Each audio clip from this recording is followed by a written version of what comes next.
ನಟ ಮಡೆನೂರು ಮನುಗೆ ಜಾಮೀನು ಮಂಜೂರಾಗಿದೆ. ಅತ್ಯಾಚಾರ ಪ್ರಕರಣದಲ್ಲಿ ಜೈಲು ಸೇರಿದ್ದ ನಟ ಮಡೆನೂರು ಮನು.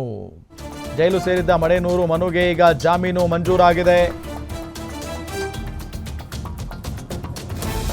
ಅತ್ಯಾಚಾರ ಪ್ರಕರಣದಲ್ಲಿ ನಟ ಮನು ಜೈಲು ಸೇರಿದ್ರು. ಜೈಲು ಸೇರಿದ್ದ ಮಡೆನೂರು ಮನುಗೆ ಈಗ ಜಾಮೀನು ಸಿಕ್ಕಿದೆ. 14 ದಿನ ನ್ಯಾಯಾಂಗ ಬಂಧನ ಆದೇಶಿಸಿದ್ದ ಕೋರ್ಟ್. ಪರಪ್ಪನ ಅಗ್ರಹಾರ ಸೇರಿದ್ದ ನಟ ಮಡೆನೂರು ಮನು ನಾಳೆ ಜೈಲಿನಿಂದ ಬಿಡುಗಡೆ ಆಗಲಿದ್ದಾರೆ ಅನ್ನೋದು ಗೊತ್ತಾಗ್ತಾ ಇದೆ ನೋಡಿ. ಕೂಲದಲ್ಲಿ ಕೀಳ್ಯಾವುದೋ ಸಿನಿಮಾ ನಟನೆ ಮಾಡಿದ್ರು. ಆ ಸಿನಿಮಾದಲ್ಲಿ ರಿಲೀಸ್ ಆಗಿತ್ತು. ಸಿನಿಮಾ ರಿಲೀಸ್ ಆಗುವ ಹಿಂದಿನ ದಿನವೇ ಅರೆಸ್ಟ್ ಆಗಿದ್ದ ಈ ನಟ. ಏಪ್ರಿಲ್ 22ರಂದು ಅರೆಸ್ಟ್ ಆಗಿದ್ದಂಥ ನಟ ಮನು ನಾಳೆ ಬಿಡುಗಡೆ ಆಗ್ತಾ ಇರೋದು ಜಾಮೀನಿನ ಮುಖೇನ. ಈಗ ಮಡೆನೂರು ಮನುಗೆ ಜಾಮೀನು ಮಂಜೂರಾಗಿದೆ. ಅತ್ಯಾಚಾರ ಪ್ರಕರಣದಲ್ಲಿ ನಟ ಮನು ಜೈಲು ಸೇರಿದ್ರು. ಜೈಲು ಸೇರಿದ್ದಂಥ ಮಡೆನೂರು ಮನುಗೆ ಜಾಮೀನು ಸಿಕ್ಕಿದೆ.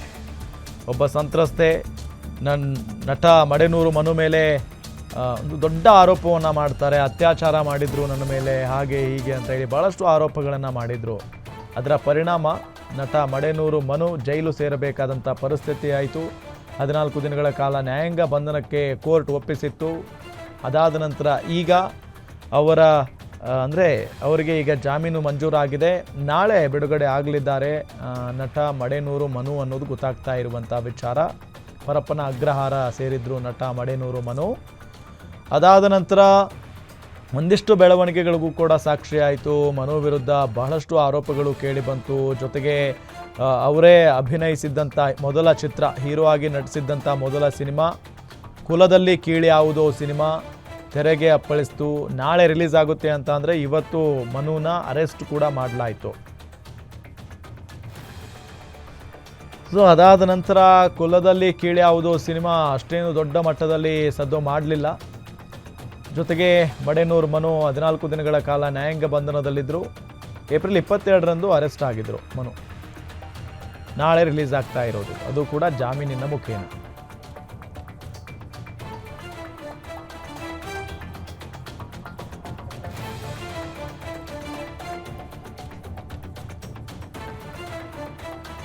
ಗಮನಿಸ್ತಾ ಇದ್ದೀವಿ, 14 ದಿನಗಳ ಕಾಲ ನ್ಯಾಯಾಂಗ ಬಂಧನಕ್ಕೆ ಒಪ್ಪಿಸಿದ್ದಂಥ ನಟ ಈಗ ನಾಳೆ ಜೈಲಿನಿಂದ ಬಿಡುಗಡೆ ಆಗ್ತಾ ಇದ್ದಾರೆ.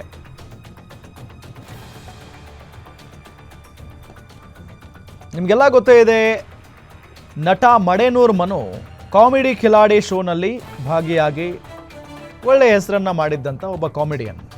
ಅದಾದ ನಂತರ ಹೀರೋ ಆಗಿ ಸಿನಿಮಾದಲ್ಲಿ ಚಾನ್ಸ್ ಸಿಗುತ್ತೆ. ಸಿಕ್ಕಾಪಟ್ಟೆ ಕಷ್ಟಪಟ್ಟು ಸಿನಿಮಾದಲ್ಲಿ ಅಭಿನಯಿಸ್ತಾರೆ.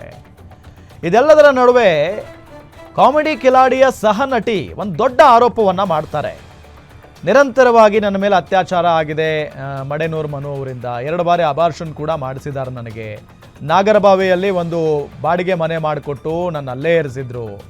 ಆಗಾಗ ಬಂದು ನನ್ನ ಜೊತೆಗೆ ನನ್ನ ಅತ್ಯಾಚಾರವನ್ನು ಮಾಡಿದ್ದಾರೆ. ನಾನು ಬೇಡ ಅಂದರೂ ಕೇಳಿಲ್ಲ. ಈ ರೀತಿಯಾಗೆಲ್ಲ ದೊಡ್ಡ ದೊಡ್ಡ ಆರೋಪಗಳನ್ನು ಮಾಡಿದರು. ಅದಾದ ನಂತರ ಈ ಶಿವಮೊಗ್ಗದಲ್ಲಿ ಶಿಕಾರಿಪುರದಲ್ಲಿ ಒಂದು ಕಾರ್ಯಕ್ರಮಕ್ಕೆ ಹೋಗಿದ್ವಿ. ಅಲ್ಲಿ ಒಂದು ಹೋಟೆಲ್ನಲ್ಲಿ ತಂಗಿದ್ದೆ. ಆಗ ಆ ಕಾರ್ಯಕ್ರಮದ ಹಣ ಕೊಡಕ್ಕೆ ಬಂದಾಗ ಆಗಲೂ ಕೂಡ ಹೋಟೆಲ್ನಲ್ಲಿ ನನ್ನನ್ನು ಅತ್ಯಾಚಾರ ಮಾಡಿದ್ದ, ಹಾಗೆ ಹೀಗೆ ಸಾಕಷ್ಟು ಆರೋಪಗಳನ್ನು ಮಾಡಿದರು. ಅದಾದ ನಂತರ ಇದೇ ವ್ಯಕ್ತಿ ನಟ ಮಡೆನೂರು ಮನು ತಪ್ಪಿಸಿಕೊಂಡು ಹೋಗಿದ್ದರು. ಅವ್ರನ್ನ ಹುಡುಕಿ ಅರೆಸ್ಟ್ ಕೂಡ ಮಾಡಲಾಯಿತು.